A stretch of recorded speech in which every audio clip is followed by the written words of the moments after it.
Mas houve situações em que o advogado ia despachar e dizia, eu vim falar com o juiz. Eu dizia, pois não, doutor, pode falar. Não, você não está entendendo, não quero falar com a secretária, eu quero falar com o juiz. Hoje conversamos com a desembargadora do Tribunal Regional Federal da Terceira Região, doutora Marisa Ferreira Santos. Desembargadora Marisa Santos, a senhora é especialista em Seguridade Social. Escreveu vários livros a respeito. Pois bem, exatamente no que a Seguridade reduz as desigualdades? Bem, a Seguridade Social, se bem utilizada, se bem estudada, ela é um grande instrumento de redução de desigualdade, porque a Seguridade se ocupa da Previdência Social, mas também da assistência social e do direito à saúde, que são ramos extremamente importantes. A Previdência Social, porque todos nós, de alguma maneira, estamos, né, com ela envolvidos. Mas o que aflora hoje no Brasil mais é justamente o direito à saúde, as deficiências do SUS, essas questões dos atendimentos nos hospitais, que são muito ruins, né, e que a toda hora estão na mídia. Então, ao se atacar as questões da saúde, as pessoas se tornam menos desiguais, né? Nós nunca vamos conseguir que todos sejam iguais, até porque naturalmente não são. Sim. Não é? Mas dar uma boa assistência à saúde, ter uma boa previdência e dar assistência social a quem precisa, sem dúvida, diminui a desigualdade. Né? Então, mas eu estou vendo aqui que a senhora tem N livros, eu já disse, né? Mas todos da sua autoria. A senhora com essa carinha de menina, né? Que a gente fica, eu até brinco sempre, mas realmente a senhora é ultra especialista no assunto, não é? Não, eu não sou ultra especialista. Na verdade, tenho mestrado em Direito Previdenciário, estudei bem essas matérias. Fui estudá-las assim como que em estado de necessidade. Porque quando ingressei na magistratura, fui para uma vara cível, e naquele tempo as varas cíveis em São Paulo acumulavam a competência também previdenciária. E eram os idos de 1988, Sim. antes da Constituição Federal, que trouxe a Seguridade. E havia um acervo muito grande de ações previdenciárias em todas as varas cíveis. Sim. E era uma matéria que não se ensinava nas universidades. Agora ela faz parte da grade Sim. curricular de muitas faculdades de direito, mas ela não era ensinada. Então eu me deparei com eram milhares, eram milhares de processos, sem saber absolutamente nada daquela matéria, porque o que se fazia para passar no concurso para juiz federal era ler a lei, porque não havia Simplesmente a doutrina. lei. Então, quando me deparei com aquela situação, alguns anos depois, eu vi que eu tinha que ir estudar a matéria com mais profundidade. Aí acabei fazendo um mestrado na PUC e isso me levou aos livros, né? E hoje, de todos os ramos do direito, eu não tenho dúvida de que o direito previdenciário é o que me é mais caro, sem dúvida. Agora, eu, particularmente, acho assim um pouco confuso essa área do direito. Assim, eu acho, não sei, eu não consigo compreender bem, não sei. Posso estar enganada, mas será que o povo não está, assim, mal informado?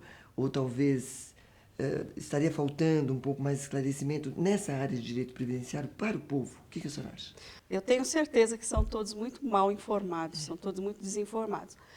Passando-se uma manhã no Juizado Especial Federal, Sim. vai se verificar que 90% das pessoas que nos procuram certamente têm uma questão previdenciária. E vão já com alguma informação equivocada, porque leram no jornal, porque um vizinho falou, porque a mãe conseguiu o benefício e para ele foi negado, coisas assim. Quando, na verdade, existe pela lei, na Lei 8.213, um artigo que criou um serviço social dentro das agências do INSS, em que as pessoas têm onde obter a informação. A lei diz claramente que é lá que eles vão obter a informação sobre os seus direitos previdenciários e o modo de exercê-los. Isso não é tão informado assim. Não, mas isso está na lei. Na lei, isso mas estou está dizendo, na mas lei. o povo, eu acho que... O povo não sabe. Não sabe. E ninguém divulga isto, mas É. isso está na lei. Então, o INSS, além de deferir e indeferir benefícios, Sim. ele tem também o dever de dar o esclarecimento. E é bom que o telespectador ouça isso. Exatamente, porque eu nunca ouvi isso em nenhum lugar, isso está na lei, mas não se dá muita confiança. Importância. Pessoal, E é muito importante, porque o direito Extremamente. previdenciário lida muito com números, né? Não lida? Muito E com com números. muitos números, mas esse direito não se dá tanta importância a ele porque a maioria dos benefícios previdenciários é de valor de salário mínimo. Então, se nós medirmos o direito pelo valor do benefício, é pouco, não é um bom direito, né? Não Sim. é um direito de rico. Mas se nós pensarmos na importância que um salário mínimo pode ter na vida de uma família, Exatamente. não é? Pode significar o remédio, a alimentação, a moradia, a É, com educação, certeza. não é? Então, é uma grande causa, uma causa de valor mínimo, de salário mínimo previdenciário, é uma grande causa. Então, eu acho que essa carência de informação se deve ao pouco valor, na verdade, que ainda se dá a esses O que direitos. é uma pena, né? Por outro lado, eu também sei que a senhora é um avião, entre aspas, na questão dos juizados especiais cíveis e criminais, né? E tem também um livro lançado. Conte para nós um pouco de tudo que a senhora fez no juizado, como isso é importante hoje.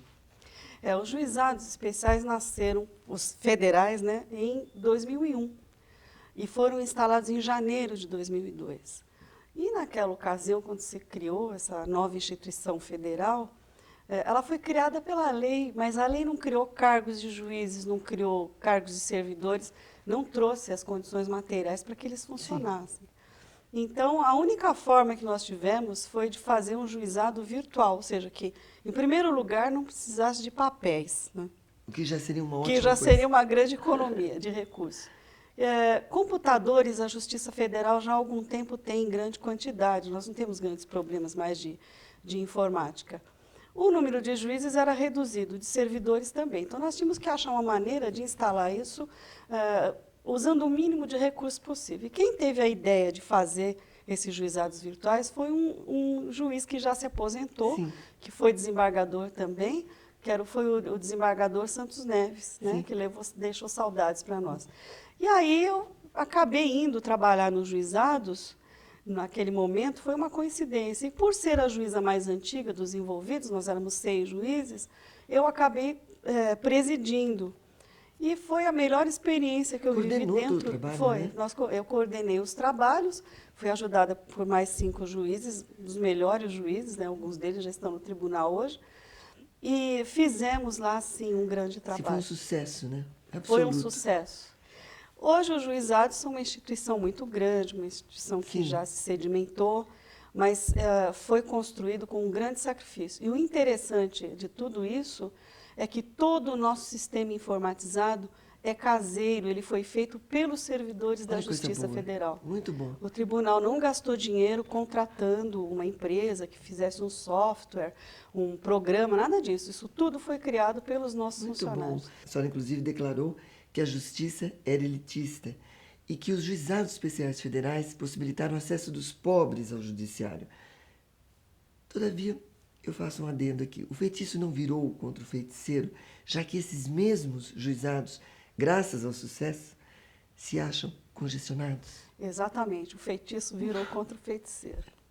Mas isso se deve justamente à maior conscientização que as pessoas têm hoje sobre os seus direitos. Então, de um lado, o grande acesso à justiça que se abriu, e de outro lado, uma grande chaga que foi exposta, que é a da má prestação do serviço público pelo Poder Executivo na questão Sim, previdenciária. sim. Na verdade, se o segurado fosse bem atendido no INSS, ele não precisaria vir ao judiciário. E isso é muito triste, porque parece que o judiciário acaba fazendo o trabalho que é do executivo. Sim. Então, hoje está congestionado, mas não porque nós estejamos trabalhando mal, não é isso. É porque porque a lá no falta lá. administrativo não trabalham bem. Né? Uhum. E também há um contrassenso nisso, porque é o Estado negando o serviço. Mas o Estado tem que criar uma estrutura que permita que aquele Estado seja cobrado. Isso não faz sentido nenhum. E dizer que mas o dinheiro é da Previdência e o dinheiro que vai para o judiciário é outro, isso é um sofisma, porque tudo é dinheiro Sim. público. Quer dizer, o feitiço virou contra o feiticeiro, vai para outro endereço, então, né? Exatamente. É isso aí. É isso mesmo. Mas agora a senhora acha que aumentar o número de tribunais regionais federais seria uma medida eficaz para os dias de hoje? Aliás, a Câmara já discute a criação de 4 novos tribunais regionais federais? Eu acho que isso já está vindo com um certo atraso. Já deveria estar Já aqui, né? deveriam estar funcionando esses 4, mas não só isso, os que já existem deviam ser ampliados também. Porque hoje, algumas sessões do tribunal, nós, da terceira região, estão completamente congestionadas. A terceira sessão, que trata da matéria só de benefício previdenciário, tem uma média aproximada de 10 mil feitos por desembargador. Né? Então, se nós fizermos uma conta de que fizéssemos 100 processos por dia, sem ter férias, feriados, finais de semana, nada, e parasse a distribuição, eu não sei quantos anos nós levaríamos para dar conta desse acervo. Né? Então, é uma média. Há meses em que recebemos cerca de 800 processos distribuídos novos. Conseguimos dar vazão a 300, 400, quer dizer, nós estamos sempre devendo. Humanamente, humanamente é o que pode ser impossível. feito. Então, nesse momento, a única solução é a expansão.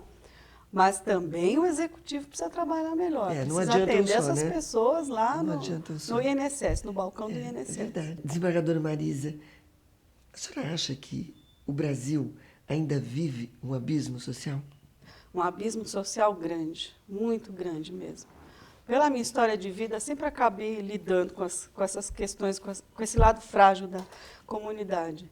Eu estudei na Universidade de São Paulo e, por muito tempo, fiz estágio no Centro Acadêmico 11 de Agosto, que se dedicava a atender as pessoas carentes. Nós aprendimos atendendo, né, as pessoas carentes. Fui para a Justiça Federal, acabei envolvida com o direito previdenciário, com os juizados especiais e depois no tribunal, nas turmas previdenciárias.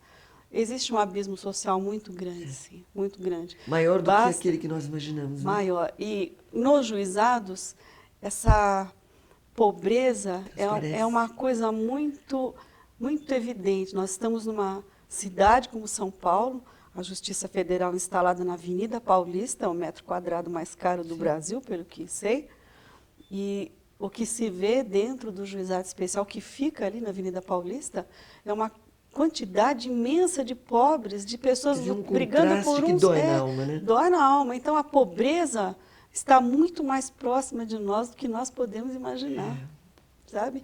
Então, é chocante. Dedicar-se a esse tipo de processo dar de cara, né? Por um lado, é muito gratificante, com a pobreza. Né? Mas é muito por gratificante. Outro, é muito doído sem também, dúvida, né? Sem dúvida. Desembargadora, nós vamos parar um minutinho agora para um pequeno intervalo. Você continue aí, que daqui a pouco estaremos de volta com a desembargadora do Tribunal Regional Federal da Terceira Região, doutora Marisa Ferreira Santos.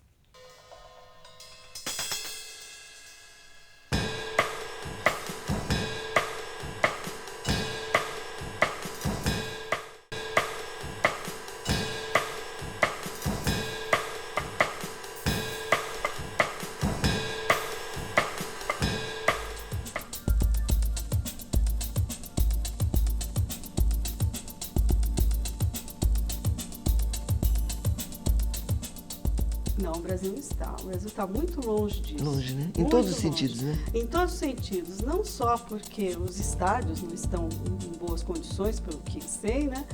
Como também o nosso comportamento não é de esportistas.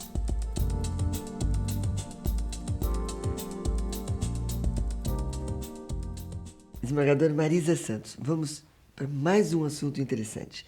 Muitas vezes, cá entre nós, não é fácil conciliar o exagero dos ambientalistas, né, dos fundamentalistas, né, o chamado fundamentalismo verde, com a ousadia dos empreendedores na busca pelo desenvolvimento sustentado.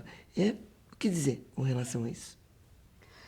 Eu penso que a legislação tem que ser muito rigorosa mesmo, porque há pessoas para as quais, né, empreendedores, né, para os quais o que interessa é o lucro, né?